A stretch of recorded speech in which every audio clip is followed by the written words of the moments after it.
नमस्कार, मेरा नाम डॉक्टर नमन कांडपाल है। मैं हड्डी एवं जोड़ रोग का सर्जन हूँ, यानी कि एक ऑर्थोपेडिक सर्जन हूँ। और इस वक्त मैं Dharamshila Narayana super speciality hospital Vasundhara enclave नई दिल्ली में प्रैक्टिस करता हूँ। और आज हम एक बहुत ही कॉमन टॉपिक के बारे में बात करेंगे, जो है लो बैक एक, कमर के दर्द के बारे में।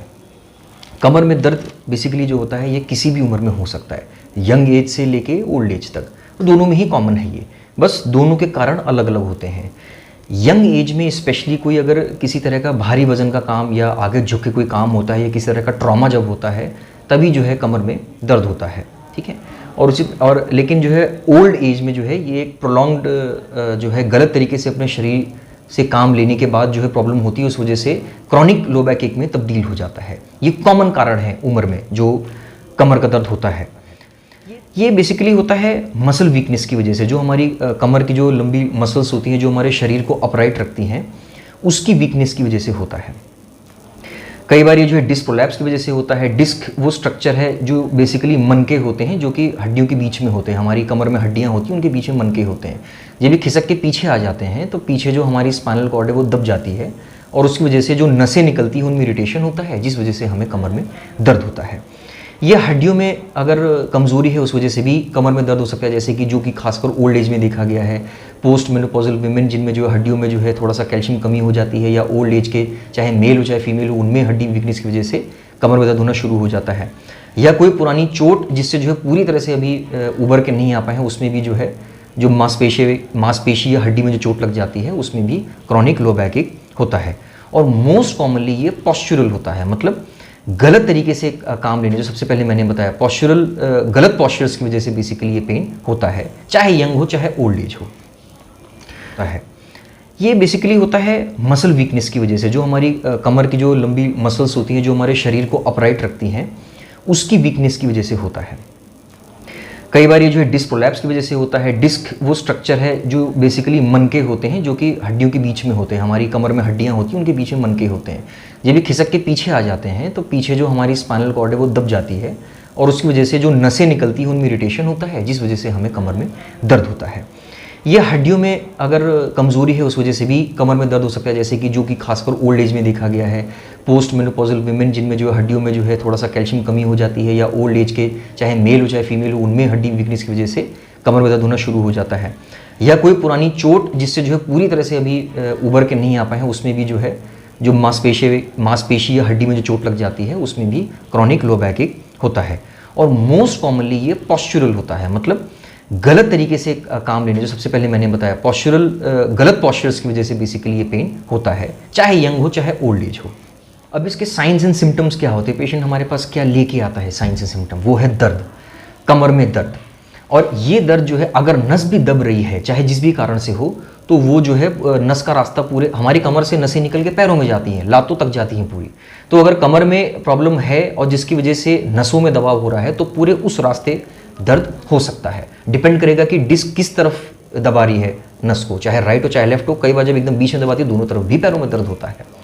अगर नस ज़्यादा दब जाती है तो उसमें क्या होता है कि हमारी जो ताकत है पैरों की मांसपेशियों की, वो भी चली जाती है। अंगूठा उठना या फुट का उठना ये बंद हो जाता है, या कमी महसूस होने लगती है पावर की, लचकपन आने लगता है चलते समय, क्योंकि पावर नहीं है। एक्सट्रीम केसेस में जो है बाउल ब्लैडर सिम्टम, मतलब लैट्रिन और पेशाब के रास्ते भी दिक्कत होने लगती है, बट वो एक्सट्रीम केसेस में होता है, जिसमें जो है उस रास्ते जलन होने लगती है, पेशाब पे कंट्रोल नहीं रहता, लैट्रिन पे कंट्रोल नहीं रहता। तब उस केस में ये एक इमरजेंसी में तब्दील हो जाता है, एक इमरजेंसी सिचुएशन में। आमूमन तौर पे इसमें स्टैंडिंग एंड वॉकिंग टाइम कम हो जाता है, मतलब खड़े रहने की क्षमता कम हो जाती है।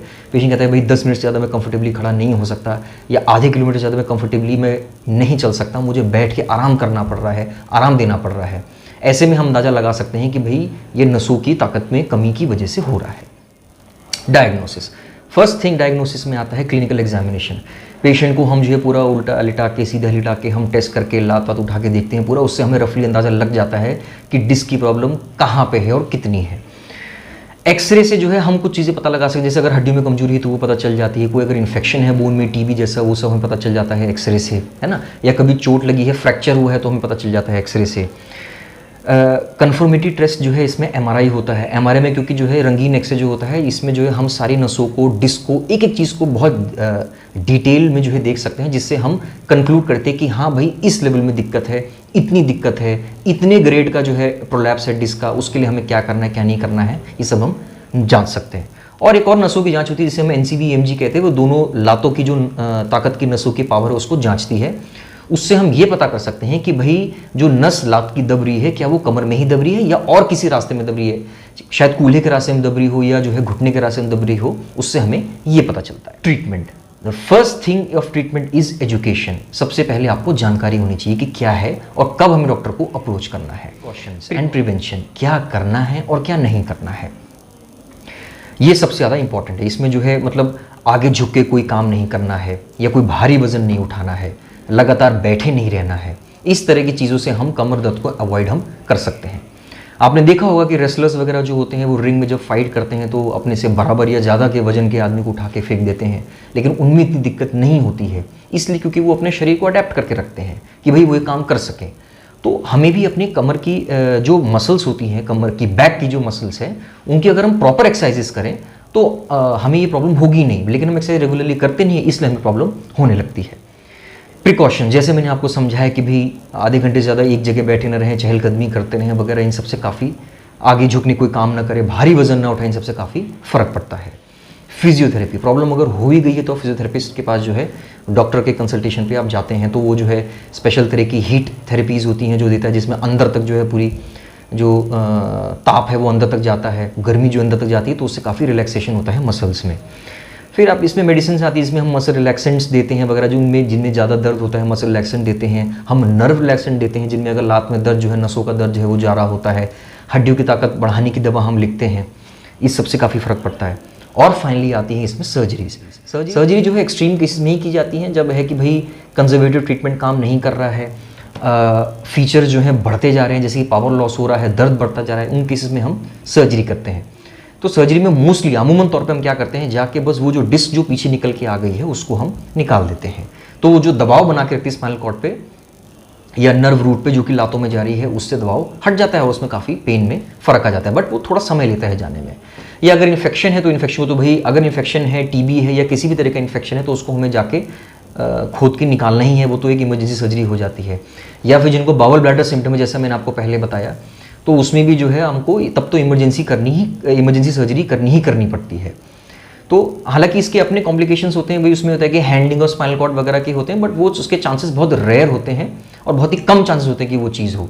तो इसीलिए जिनको ज़रूरत होती है हम उसी में ही सर्जरी करते हैं, वरना अदरवाइज हम कंजर्वेटिव ट्रीटमेंट से ही ट्राई करते हैं कि पेशेंट को आराम